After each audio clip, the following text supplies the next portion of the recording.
اللهم صل على محمد وعلى آل محمد كما صليت على إبراهيم وعلى آل إبراهيم إنك حميد مجيد. اللهم بارك على محمد وعلى آل محمد كما باركت على إبراهيم وعلى آل إبراهيم إنك حميد مجيد. قال الله تبارك وتعالى في القرآن المجيد والفرقان الحميد: أعوذ بالله من الشيطان الرجيم. بسم الله الرحمن الرحيم. ومن أعرض عن ذكري فإن له معيشة ضنكا ونحشره يوم القيامة أعمى قال رب لم حشرتني أعمى وقد كنت بصيرا قال كذلك أتتك آياتنا فنسيتها وكذلك اليوم تنسى. وقال النبي صلى الله تعالى عليه وسلم: إن الرجل لا يحرم بالرزق بالذنب يصيبه، أو كما قال عليه الصلاة والسلام. اللهم صل على سيدنا ومولانا محمد وعلى آل سيدنا ومولانا محمد وبارك وسلم وصل عليه. اللهم صل على سيدنا ومولانا محمد وعلى آل سيدنا ومولانا محمد وبارك وسلم وصل عليه. اللهم صل على سيدنا وسيد ساداتنا وسيد عاداتنا وحبيبنا وحبيب ربنا وصمدنا وأجملنا وأكملنا وأحسننا وأرفقنا وأعلانا وأولانا وأزكانا وأتقانا محمد صلی اللہ علیہ وعلى آلہ وأہلہ وذریاتہ وصحابتہ ومن تبعہم بإحسان إلی یوم الدین۔ انسان کو اللہ رب العزت نے فطرت کے عین مطابق بنایا ہے۔ اگر ہم بچوں کو دیکھیں تو ہمیں بہت سی چیزیں بڑی آسانی کے ساتھ سمجھ آتی ہیں۔ بچوں کا ذہنی اطمینان، سکون، ان کی خوشی، ان کا ہنسنا، ان کا کھیلنا اور ان کے اندر تفریح اور ہر وقت ایک خوشی کی سی کیفیت، ان ساری چیزوں کے ساتھ اللہ رب العزت نے انسان کو بنایا ہے، پیدا کیا ہے۔ اور انسان جیسے جیسے اللہ کی اطاعت کی طرف بڑھتا ہے، چلتا ہے، ان چیزوں کو دوام ملتا ہے، ہمیشگی ملتی ہے، ان میں اضافہ ہوتا ہے اور یہ بڑھتی چلی جاتی ہے۔ انسان جیسے جیسے نافرمانی کی طرف بڑھتا ہے، اس کا ذہنی سکون، دلی اطمینان، خوشی، راحت، مسرت، یہ ساری کی ساری چیزیں آہستہ آہستہ اس سے پیچھے ہٹنا شروع ہوتی ہیں اور انسان پر ڈپریشن کی اور ذہنی پریشانی کی کیفیات حملہ آور ہوتی۔ تو یہ کس وجہ سے ہے؟ اس وجہ سے نہیں ہے کہ انسان کے پاس اسباب نہیں ہیں، وسائل نہیں ہیں، نعمتیں نہیں ہیں۔ آج اگر ہم دیکھیں تو ہمارے پاس اسباب، نعمتیں، وسائل، چیزیں اور ایک آدمی کے پاس جو کچھ ہونا چاہیے وہ سب کچھ ہے، لیکن اس کے باوجود جو ذہنی اطمینان، سکون ہے، قلبی راحت ہے، زندگی میں برکت ہے، یہ ساری کی ساری چیزیں انسان سے دور ہیں۔ اس کی بنیادی وجہ کیا ہے؟ اللہ رب العزت کی نافرمانی۔ جیسے نیکی اپنا اثر چھوڑتی ہے، گناہ بھی اپنا اثر ضرور چھوڑتا ہے، آخرت میں بھی، دنیا میں بھی۔ نیکی بغیر اثر کے نہیں ہے، ایسے ہی گناہ بھی بغیر اثر کے نہیں ہے۔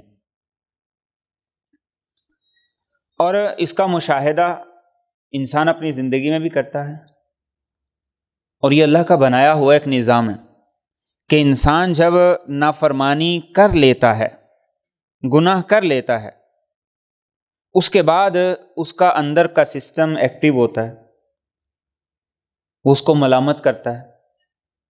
کوئی نہیں اسے کہہ رہا کہ تم نے غلط کیا۔ اور بعض گناہ تو ایسے ہوتے ہیں جن کا کسی دوسرے کو پتہ بھی نہیں ہوتا، احساس بھی نہیں ہوتا، لیکن انسان کا اپنا آپ اسے ملامت کر رہا ہوتا، اسے برا بھلا کہہ رہا ہوتا ہے، انسان خود اپنے آپ کو کوس رہا ہوتا ہے۔ تو اللہ نے نظام ایسا بنایا ہے کہ انسان جیسے ہی نافرمانی کرتا ہے اگر وہ صحیح معنی میں مومن ہے تو پھر اس کا اندر کا نظام ہی اس کو بتاتا ہے کہ گڑبڑ ہوگی. جیسے آپ کھانا کھا رہے ہیں، کھانا کھاتے کھاتے آپ کے منہ میں کنکر آ جاتا ہے، آپ کی زبان بتاتی ہے. کھانا کھاتے کھاتے تیز مرچ آپ کے منہ میں لگتی ہے، آپ کی زبان آپ کو بتاتی ہے. ایسے ہی اللہ نے انسان کا نظام بنایا ہے. نیکی کرتا ہے، اطاعت فرما برداری کرتا ہے تو اندر سکون اور قرار اترتا ہے، اور وہ نافرمانی کرتا ہے تو اندر کا نظام خود بخود متحرک ہو کے اس کو ملامت کرتا ہے. اسی لیے قرآن کریم نے انسان کے اس قسم کے اندر کی ضمیر کی نفس کی بھی قسم کھائی ہے. لا اقسم بیوم القیامہ ولا اقسم بالنفس اللوامہ. لیکن پھر ایک مرحلہ انسان پہ ہی ایسا آتا ہے، انسان اگر اندر کی آواز نہیں سنتا، انسان اس کے اپنے جھنجھوڑنے پر بھی احساس نہیں کرتا، تو پھر یہ مردہ ہو جاتا. اللہ کے رسول صلی اللہ علیہ وسلم نے حدیث طیبہ میں یہ بات ارشاد فرمائی کہ جب کوئی بندہ ایک گناہ کرتا ہے، ایک سیاہ نقطہ، ایک سیاہ ڈاٹ اس کے دل پہ لگا دیا جاتا. اگر وہ توبہ کر لے تو اللہ اسے مٹا دیتے اور اس کا دل دوبارہ آئینے کی طرح صاف ہو جاتا. اور اگر وہ توبہ نہ کرے، ایک اور گناہ کرے، تو پھر ایک اور سیاہ نقطہ اس کے دل پہ لگ جاتا. نظر نہیں آ رہا، اس کا اثر پڑ رہا. اور پھر آہستہ آہستہ کیا ہوتا ہے، انسان گناہ کرتا رہتا ہے، اس کے دل پر یہ سیاہ نقطے لگتے رہتے ہیں، یہاں تک کہ پورا دل زنگ آلود ہو جاتا ہے. اس کے دل پر زنگ کا خول چڑھ جاتا ہے. اور پھر آپ نے فرمایا کہ قرآن کریم نے بھی یہی کہا، کلا بل ران علی قلوبہم ما کانوا یکسبون، کہ ان کے دلوں پر ان کے اعمال، ان کی نافرمانی اور گناہوں کا میل چڑھ گیا ہے. اس لیے اللہ نے کیا کیا، کلا انہم عن ربہم یومئذ لمحجوبون، کہ اللہ انہیں اپنی ذات سے دور کر دیتے ہیں. اللہ سے فاصلہ بڑھنے لگتا ہے، انسان نیکی اور اطاعت سے دور ہونے لگتا ہے، اور یہی سب سے بڑی اس دنیا کی سزا ہے. اس دنیا کی یہی سب سے بڑی سزا ہے. پھر انسان کا جب اندر کا سسٹم خراب ہو جاتا ہے تو پھر بسا اوقات وہ برائی کر کے نہ شرمندہ ہوتا ہے، نہ احساس کرتا ہے، بلکہ وہ برائی کر کے فخر کرتا ہے، لوگوں کے سامنے اظہار کرتا ہے، اور لوگوں کے سامنے بڑائی کے ساتھ اور بڑے فخر سے اسے بیان کرتا ہے. یہ سٹیج ہے جو علامت ہے اس بات کی کہ اب مرض قابل علاج نہیں رہا.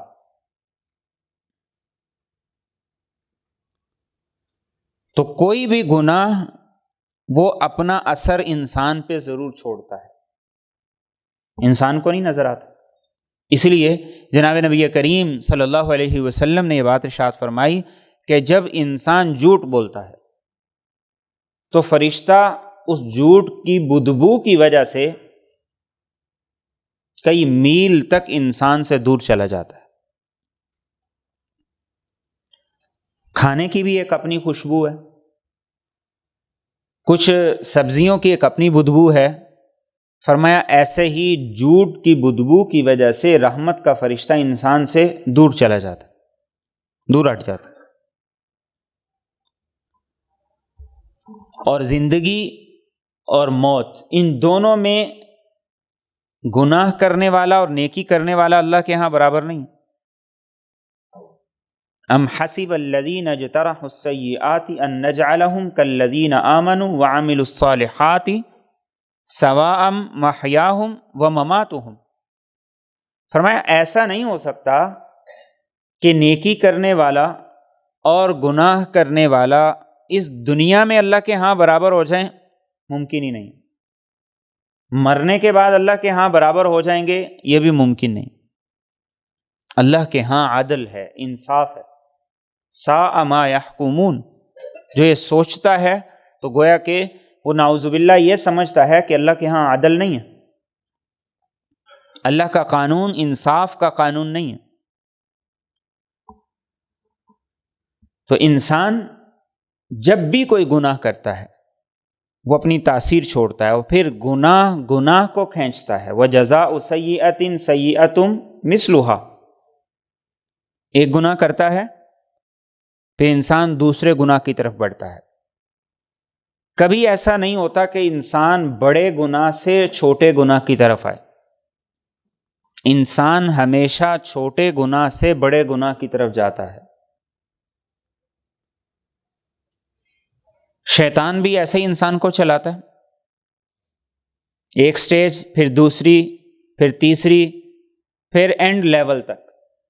ہر گناہ میں آپ چوری دیکھ لیں، آپ کرپشن دیکھ لیں، زنا دیکھ لیں، قتل و غارت گری دیکھ لیں، بری عادات دیکھ لیں، فحش ویڈیوز دیکھنے کی عادات دیکھ لیں، یہ شروعات کہاں سے ہوتی ہیں؟ نشہ، ڈرگز، ان کا آغاز کہاں سے ہوتا ہے؟ ایک چھوٹے سے عمل سے، ایک چھوٹے سے گناہ سے، ایک سٹیپ، پھر دوسرا، پھر تیسرا۔ اسی لیے قرآن کریم نے جب ان چیزوں کا تذکرہ کیا ہے تو پھر اسے اسی انداز سے بیان کیا، لا تقربوا الزنا، یہ نہیں کہا کہ زنا نہ کرو، بلکہ کہا زنا کے قریب نہ جاؤ۔ کیوں؟ اس لیے کہ کئی سٹیپ انسان گزرتا ہے تو پھر زنا تک پہنچتا ہے۔ انسان کئی گناہوں کا ارتکاب کرتا ہے تو زنا تک پہنچتا ہے، بہت سی حدود کو پامال کرتا ہے تو وہ نشے تک پہنچتا ہے،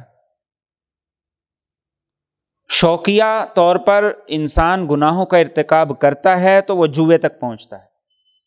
جزاء سیئۃ سیئۃ مثلھا، اس لیے کوئی گناہ بھی چھوٹا گناہ نہیں،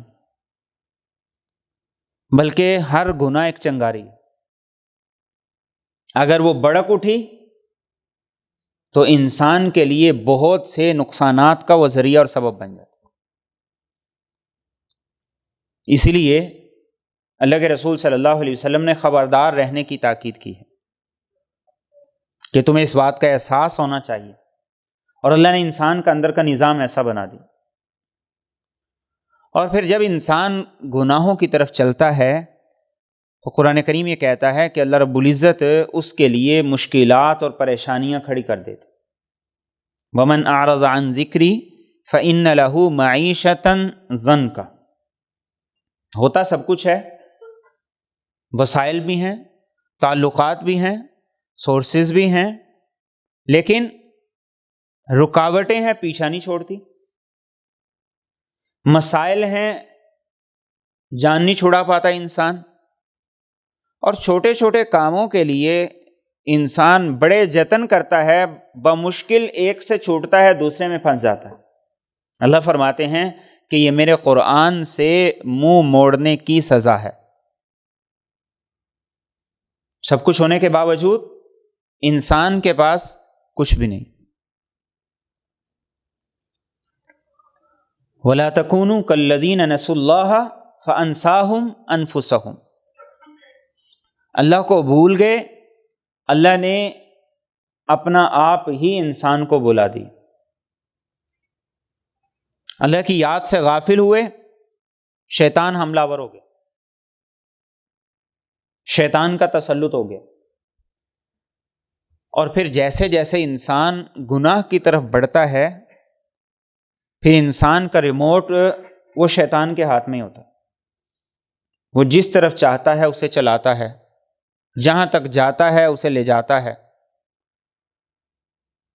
اور پھر انسان ایک نہیں کئی گناہوں کا ارتکاب کرتا رہتا ہے، مسلسل کرتا رہتا ہے، اور اسے احساس نہیں ہوتا کہ میں جو کر رہا ہوں، میری زندگی جو ہے یہ نہیں ٹھیک ہے، انسان مطمئن ہو کے بیٹھ جاتا ہے۔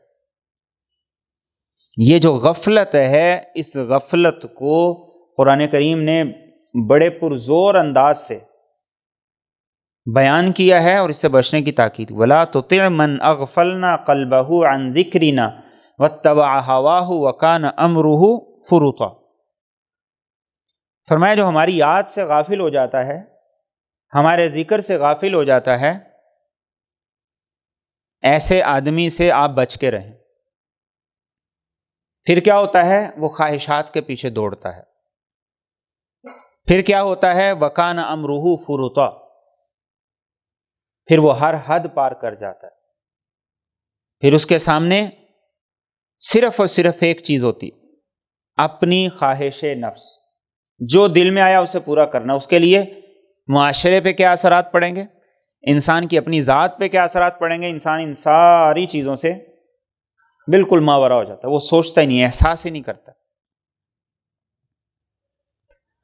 تو گناہوں کے یہ اثرات انسان کی زندگی پہ ہوتی ہیں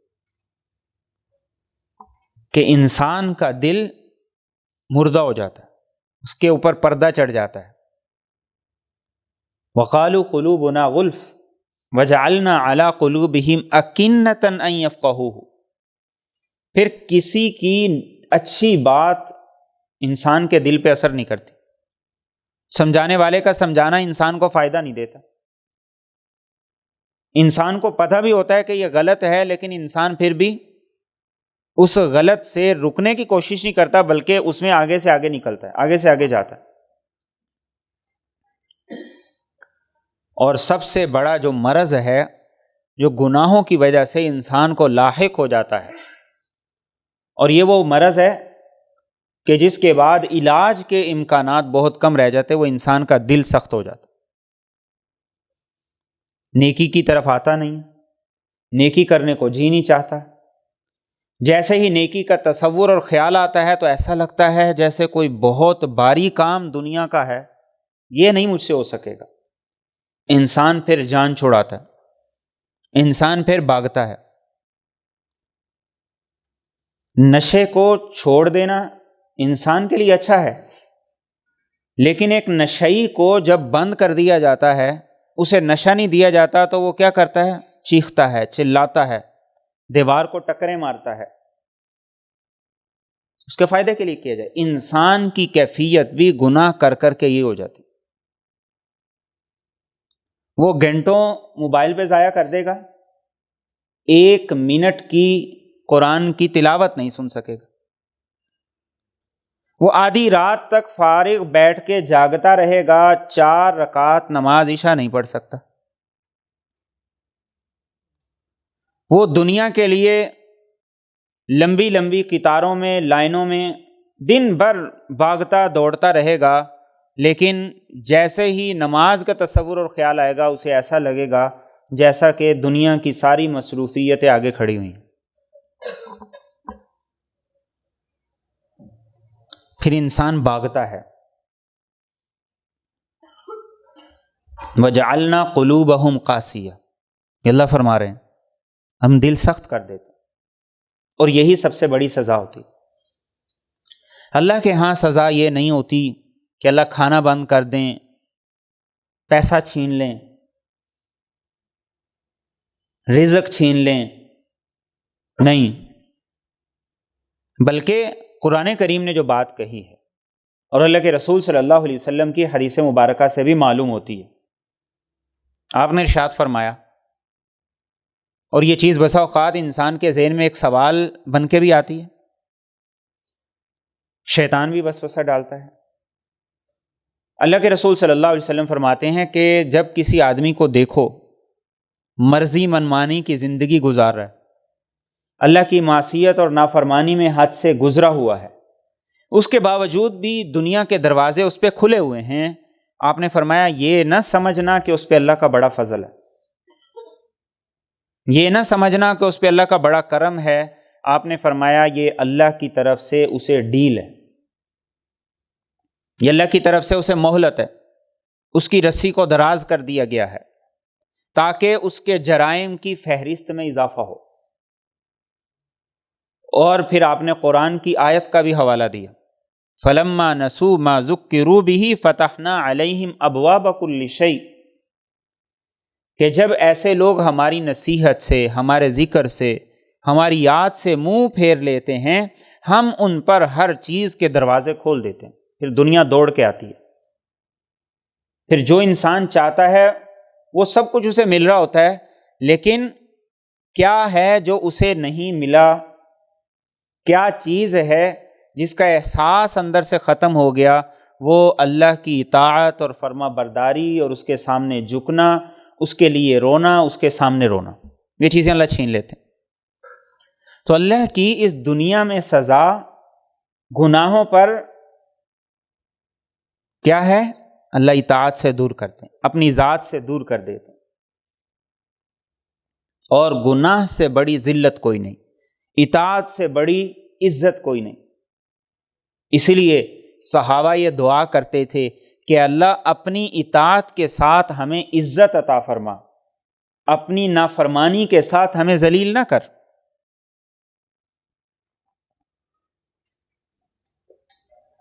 اور ایک حدیث قدسی میں اللہ رب العزت فرما رہے ہیں وَجُعِلَ الصِّغَارُ وَالذِّلَّةُ عَلَى مَنْ خَالَفَ أَمْرِي، جو میرے حکم کی مخالفت کرے گا ذلت اور پستی اس کا مقدر ہے۔ لیکن قرآن کریم کیا کہتا ہے؟ وَلَكِنَّ الْمُنَافِقِينَ لَا يَفْقَهُونَ، منافق کو یہ بات نہیں سمجھ آ سکتی، اس لیے کہ اس کے زندگی کا مقصد ہی کچھ اور ہے، اس کی زندگی کے اہداف ہی کچھ اور ہیں، اسے کیسے احساس ہو؟ اور بیماریاں بعض ایسی ہی ہوتی ہیں، مریض کو پتہ نہیں چلتا، جب بالکل آخری سٹیج پہ جا کے اسے پتہ چلتا ہے اس وقت مہلت نہیں ہوتی، علاج نہیں ہو سکتا۔ اور قرآن کریم نے یہ بات کہی ہے، ایسے لوگوں کو جب آخری سٹیج پہ جا کے پتہ چلتا ہے پھر وہ واویلا کرتے ہیں وَلَوْ تَرَىٰ إِذِ الظَّالِمُونَ فِي غَمَرَاتِ الْمَوْتِ وَالْمَلَائِكَةُ بَاسِطُو أَيْدِيهِمْ، موت کی کیفیات آتی ہیں نا، قرآن کریم کہتا ہے پھر وہ فرشتوں کی جب کریہ صورتیں دیکھتا ہے، ان کا اپنے ساتھ رویہ دیکھتا ہے، پھر وہ اپنے آپ کو کوستا ہے۔ لیکن اب مرض قابل علاج نہیں رہا، اب پھر اس کو احساس ہوتا ہے کہ میں نے کیا کیا ہے، میں نے کیا کھو دیا ہے، اور پھر اس کے بعد اگلے معاملات بھی ایسے ہی چلتے ہیں۔ تو مجھے اور آپ کو یہ بات سمجھنی ہے کہ ہر گناہ میرے اور آپ کی زندگی پر ایک اثر چھوڑ کے جا رہا ہے،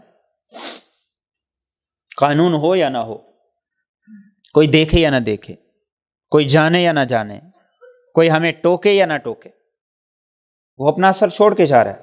اور عبداللہ بن عباس رضی اللہ تعالیٰ عنہ نے بڑی خوبصورت بات ارشاد فرمائی، آپ نے ارشاد فرمایا انسان جب گناہ کرتا ہے تو اس کے دل کی روشنی اللہ چھین لیتے ہیں، دل کا چراغ بجھا دیتے ہیں، چہرے کی رونق اللہ ختم کر دیتے، اس کے دل میں بزدلی پیدا کر دیتے،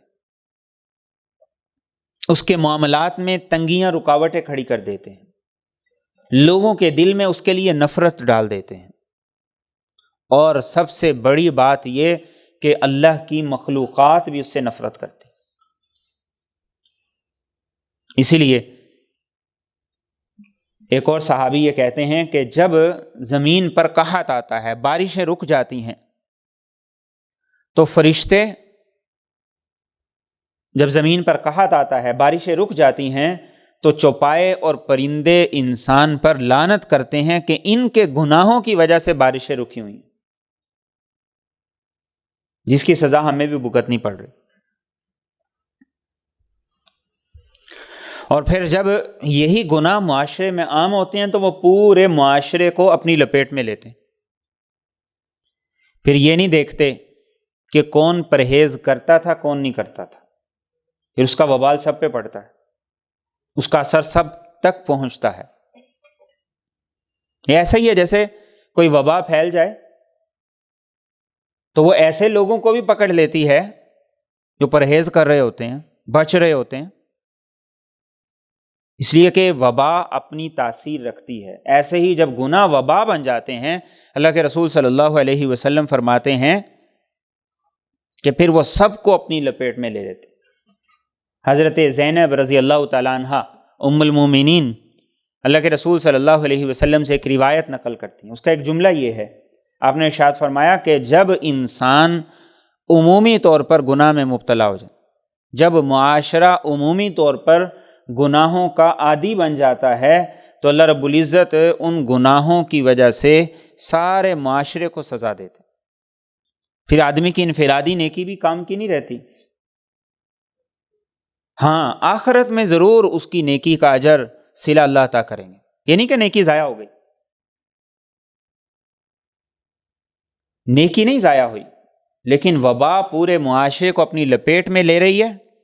اس لیے دنیا کے قاعدے اور قانون میں فرما بردار اور نافرمان سب پہ اس کا اثر آتا ہے، سب پہ اس کا رنگ چڑھتا ہے. اسی لیے جناب نبی کریم صلی اللہ علیہ وسلم نے ارشاد فرمایا کہ جو آدمی معاشرے میں نافرمانی کر رہا ہے، گناہ کر رہا ہے، غلط کام کر رہا ہے، اس کو روکو. کیوں؟ اس لیے کہ اگر بہت سے لوگ بڑھ کے ایسا کام کرنے لگ جائیں گے تو اس کے سارے اثرات اس آدمی تک بھی پہنچیں گے جو گناہوں سے بچ رہا تھا،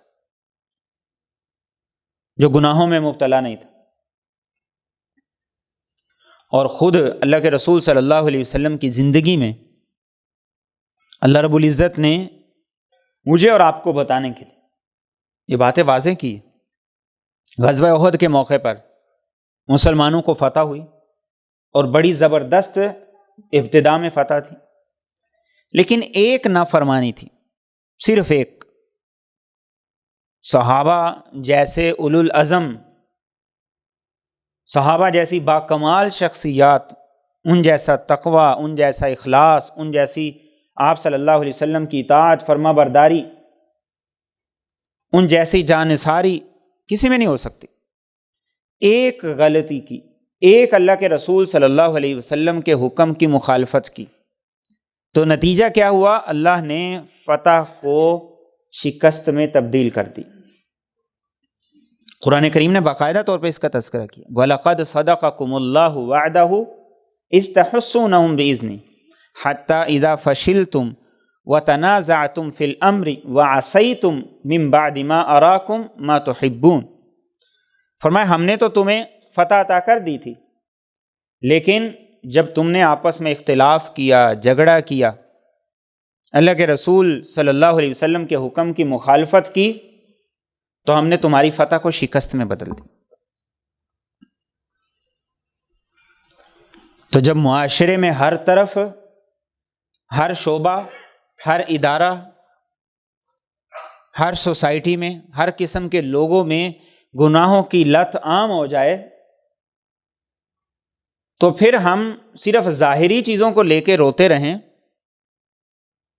تو زندگی انہی ظاہری چیزوں کو لے کر روتے روتے گزر جائے گی، لیکن مسئلہ ختم نہیں ہوگا. مسائل جوں کہ توں ہی رہیں گے.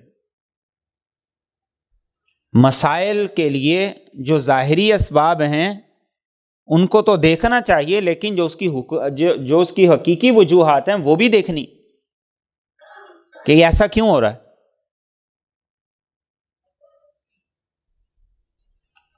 تو اس لیے مجھے اور آپ کو یہ بات اچھے طریقے سے سمجھنی ہے. کوئی قانون ہو یا نہ ہو، میرے اور آپ کا کیا ہوا ہر گناہ میرے اور آپ کی زندگی اور معاملات اور اولاد پر اثر انداز ہو. رویے، بول، گفتگو، یہ ساری چیزیں اثر انداز ہو رہی ہوتی ہیں، لیکن انسان بسا اوقات اس لیے نہیں محسوس کر رہا ہوتا کہ وہ ان ساری چیزوں سے ماوراء ہو گیا ہوتا. اس کی ترجیحات بدل جاتی، اس کو اپنے مرض کا پتہ ہی نہیں ہوتا کہ میں کس مرض میں مبتلا ہوں. اسی لیے قرآن کریم نے جگہ جگہ ایسی چیزوں کا تذکرہ کیا ہے کہ اگر یہ کرو گے تو اس سے یہ اثر آئے گا، یہ گناہ کرو گے تو اس سے یہ فرق پڑے گا، یہ نافرمانی کرو گے تو اس سے یہ فرق پڑے گا. چونکہ دنیا داری، مادہ پرستی ہے، ہر وقت یہی باتیں ہوتی ہیں تو ہماری توجہ جو اصل معاملات ہیں ان کی طرف نہیں جاتی. اور یہ بات صرف اور صرف ہمیں قرآن بتاتا ہے یا جناب نبی کریم صلی اللہ علیہ وسلم کی احادیث بتاتی. اور جب معاشرہ پورے کا پورا بگڑتا ہے تو قرآن کریم نے اس کی ایک بڑی زبردست مثال دی. وَضَرَبَ اللَّهُ مَثَلًا قَرْيَةً كَانَتْ آمِنَةً مُطْمَئِنَّةً، فرمایا اللہ تمہیں ایک ملک کی، ایک بستی کی، ایک سوسائٹی کی، ایک علاقے کی مثال دیتا ہے. کانت آمینتاً مطمئنتاً، امن بھی تھا، خوشحالی بھی تھی. یأتیہا رزقہا رغدا من کل مکان، ہر طرف سے رزق کے سورسز، اسباب، وسائل، دروازے کھلے ہوئے تھے، ہر طرف سے آ رہا تھا. فکفرت بانعم اللہ، انہوں نے اللہ کی نعمتوں کی ناقدری کی، اللہ کی نعمتوں کی ناشکری کی. تو اللہ نے کیا کیا؟ فَأَذَاقَهَا اللَّهُ لِبَاسَ الْجُوعِ وَالْخَوْفِ بِمَا كَانُوا يَصْنَعُونَ، ان کے گناہوں کی وجہ سے اللہ نے خوف کو ان پر مسلط کر دیا. ان کے گناہوں کی وجہ سے اللہ نے قحط سالی کو، تنگ دستی کو ان پر مسلط کر دی. آج جن کیفیات سے ہمارا معاشرہ دوچار ہے، کیا اس میں یہ خوف کی کیفیت نہیں ہے؟ اور کیا یہ ہر آدمی پر نہیں ہے؟ فیکٹری والا بھی، مل والا بھی، ملازم بھی، مزدور بھی، ہر طبقے کا آدمی اس خوف کی کیفیت سے گزر رہا، پتہ نہیں کیا ہو جائے گا. اور کیوں ہے؟ قرآن کریم نے کہا فکفرت بانعم اللہ، اللہ کی ناشکری اور نافرمانی. اور یہ ایک علاقے کی مثال دی. اور دوسری جگہ پہ بھی قرآن کریم نے کہا جب مجموعی طور پر نافرمانی بڑھتی ہے تو اس کا اثر صرف انسان تک نہیں آتا. ظہر الفساد فی البر والبحر بما کسبت ایدی الناس، خشکی اور تری، ہر چیز پر انسان کی نافرمانی اور معصیت کا اثر جاتا ہے اور بڑی دور تک جاتا ہے. تو یہ ہماری غلط فہمی ہے کہ جو مرضی کرو، جیسے مرضی زندگی گزارو، اور جو عادات ہیں وہ چلتی رہیں، ان میں کوئی تبدیلی نہ آئے اور فرق کوئی نہیں پڑتا. ہرگز ایسا نہیں. اللہ کے رسول صلی اللہ علیہ وسلم نے ایک حدیث طیبہ میں ارشاد فرمایا کہ گناہ کی وجہ سے بسا اوقات وہ رزق جو انسان کے مقدر ہوتا ہے اللہ اسے اس سے محروم کر دیتا، رکاوٹیں، پریشانیاں کھڑی کر دیتی، مسائل کے انبار. لیکن ہم ابھی تک اصل مسئلے کی طرف نہیں آ رہے. ہم صرف اور صرف حکمرانوں کو کوس رہے ہیں، ہم ظاہری حالات کو دیکھ رہے ہیں. انفرادی طور پر ہمارے کرنے کے جو کام ہیں ہم میں سے کوئی آدمی نہیں کر رہا. ایسا کیسے ہو سکتا ہے کہ چند سو اور چند ہزار لوگوں کی وجہ سے اللہ کروڑوں لوگوں کو ذلت میں، عذاب میں، تکلیف میں، قحط میں، بدحالی میں مبتلا کرے؟ ایسا کیسے ہو سکتا ہے؟ کیا یہ چند لوگوں کا جرم ہے؟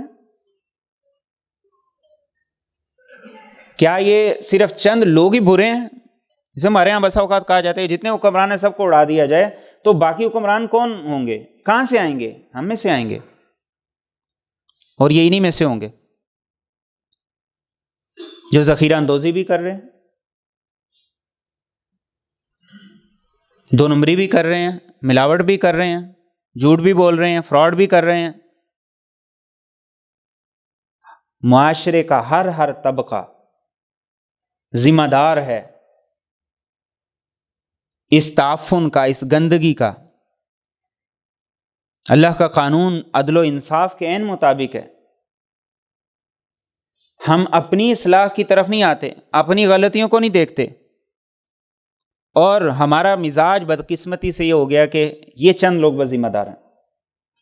اگر صرف یہ چند لوگ ذمہ دار ہیں تو آپ کیوں معاشرے میں ہر آدمی سے دھوکہ کھاتے ہیں؟ کوئی ایک طبقہ ایسا بتا دیں، کوئی ایک فیلڈ ایسی بتا دیں اس ملک میں جس کے بارے میں آپ آنکھیں بند کر کے یہ کہیں کہ اس کے بارے میں بالکل 100% شرح صدر کے ساتھ، دل کے اطمینان کے ساتھ کہتا ہوں کہ یہ بالکل ٹھیک ہے۔ ہر آدمی دوسرے کو نوچنے میں لگا ہوا،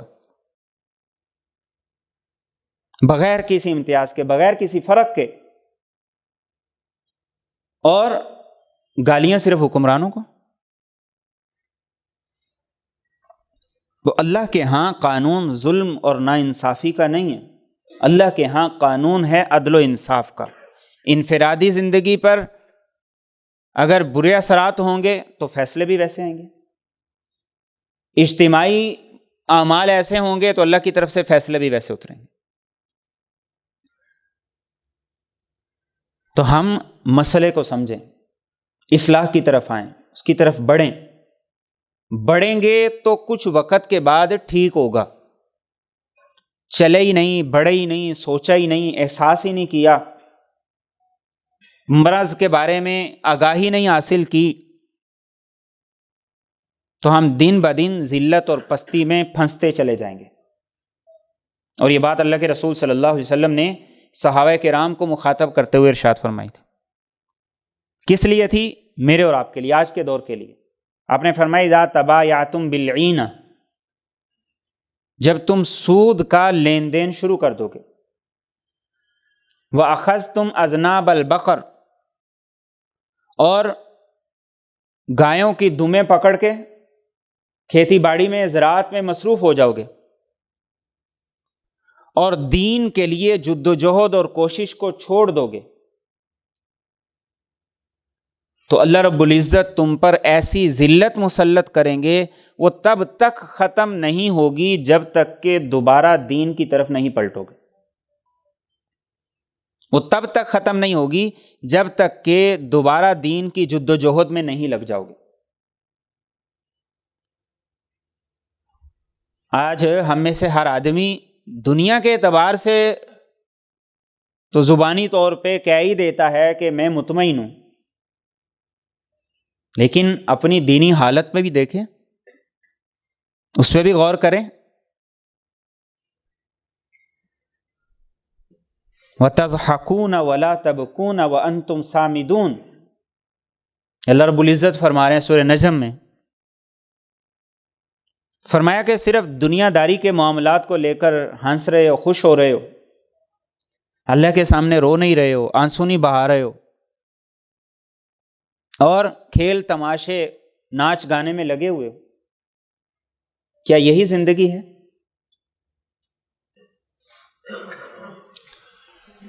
تو اللہ کے سامنے رونا یہ ہمارے مسائل کو حل کرے گا۔ باقی معاملات میرے اور آپ کے اختیار میں نہیں ہیں، نہ مہنگائی میرے اور آپ کے اختیار میں ہے، نہ پیٹرول میرے اور آپ کے اختیار میں ہے، نہ زمینوں سے فصلوں کا وقت پہ نکلنا میرے اور آپ کے اختیار میں ہے۔ کوئی چیز میرے اور آپ کے اختیار میں نہیں ہے، ہم کچھ نہیں کر سکتے ہیں۔ میرے اور آپ کے اختیار میں جو ہے، میں اپنی انفرادی زندگی کو درست کروں، اس کو گناہوں کی دلدل سے نکالوں، اس کو معصیت کی گھاب سے نکالوں، اور احساس کروں کہ میں مریض ہوں، میں بیمار ہوں، میرا حال برا ہے، مجھے علاج چاہیے، مجھے مدد چاہیے، مجھے تعاون چاہیے۔ پھر انسان خیر کی طرف بڑھتا ہے، نیکی کی طرف بڑھتا ہے۔ اور اگر صرف اس دنیا داری کے معاملے کو دے کے ہم چلتے رہیں گے تو زندگی تو بھاگ رہی ہے، لیکن کیا فائدہ کہ جب انسان کو قرآن کریم کہتا ہے، کہا جائے گا وَجَاءَتْ سَكْرَةُ الْمَوْتِ بِالْحَقِّ ذَلِكَ مَا كُنْتَ مِنْهُ تَحِيدُ، انسان جب موت کی کیفیات میں پھنستا ہے تو پھر اللہ کی طرف سے اسے کہا جاتا ہے، اسی سے بھاگتے تھے نا، اسی سے بھاگتے تھے، ذَلِكَ مَا كُنْتَ مِنْهُ تَحِيدُ، اس سے کوئی نہیں بھاگ سکتا، اس کا جو وقت ہے وہ آئے گی، لیکن وہ کیسی آئے کیسی نہ آئے یہ فیصلہ میرے اور آپ کے ہاتھ میں ہے، یہ فیصلہ کسی حکمران کے ہاتھ میں نہیں ہے، یہ کسی سوسائٹی کے طبقے کے ہاتھ میں نہیں ہے کہ میرے اور آپ کی انفرادی زندگی اچھی ہو، بہتر ہو، اور اگلی زندگی اچھی اور بہتر ہو، یہ صرف اور صرف میرے اور آپ کے ہاتھ میں۔ تو ہر گناہ اپنا اثر چھوڑتا ہے، معاشرے پہ بھی، میرے اور آپ کی ذات پہ بھی۔ ہر اطاعت اپنا اثر چھوڑتی ہے، معاشرے پہ بھی، میرے اور آپ کی ذات پہ بھی۔ تو جب ہم یہ بات سمجھ جائیں گے تو پھر خسارے کا سودا کبھی نہیں کریں، نقصان کا سودا کبھی نہیں کریں گے، گھاٹے کا سودا کبھی نہیں کریں گے۔ پھر ہمیں احساس ہوگا، اور یہ احساس ہی آج مر چکا ہے، احساس ہی مر چکا ہے۔